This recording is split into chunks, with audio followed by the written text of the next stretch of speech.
Welcome to The Useful Man. Today, I want to do something a little different. Instead of talking about the episode itself, I want to tell you why I decided to make it. Because this wasn't just another idea I pulled out of thin air. This one came from years of making the same mistakes over and over until finally I understood what was really happening. When I was in my 20s, I wasn't sitting around wondering how to become wealthy. I was just trying to fit in. Friday night meant going to the clubs. Saturday night usually meant doing it again. I wanted the right clothes, the right car, the right friends, and hopefully the attention of a pretty girl across the room. If my buddies were going somewhere, I went too. Restaurants, movies, concerts, festivals, convenience stores. It all felt normal. Every single purchase made sense by itself.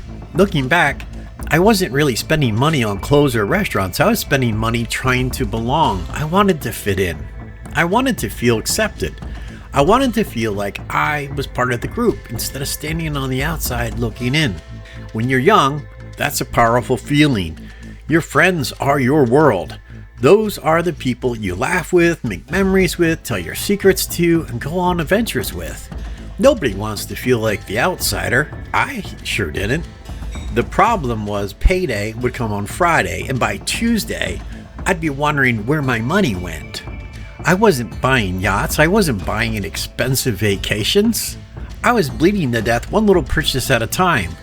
Nobody ever sat me down and said, "Liam, let's look at where your money is actually going." I really wish someone had.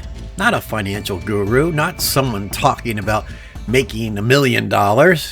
Just one responsible adult who would have looked at my paycheck and said, "Let's figure this out together." I never had that. I had to learn it the hard way.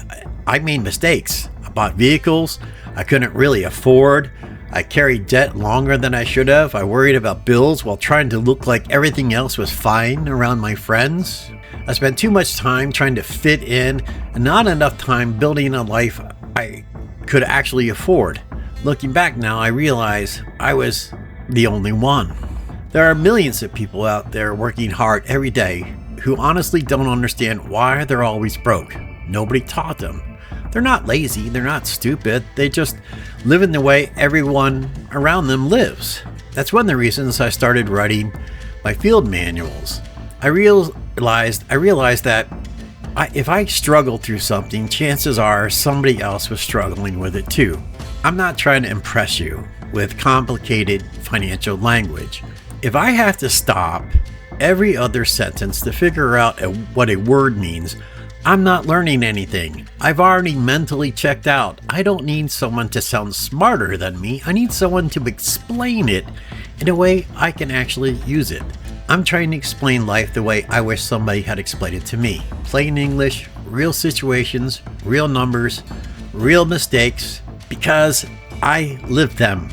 My hope isn't that you watch one video and suddenly become rich. My hope is much simpler than that. I hope one idea clicks, one habit changes, one expense disappears, one decision gets made a little differently. Sometimes that's all it takes to start changing the direction of your life. If you've ever looked at your paycheck and honestly wondered where it all went, this episode is for you. I hope you'll spend a few minutes with me. I think you'll find some of the answers I wish someone had shared with me years ago. I linked the full episode right here on your screen. That's the episode we've been talking about.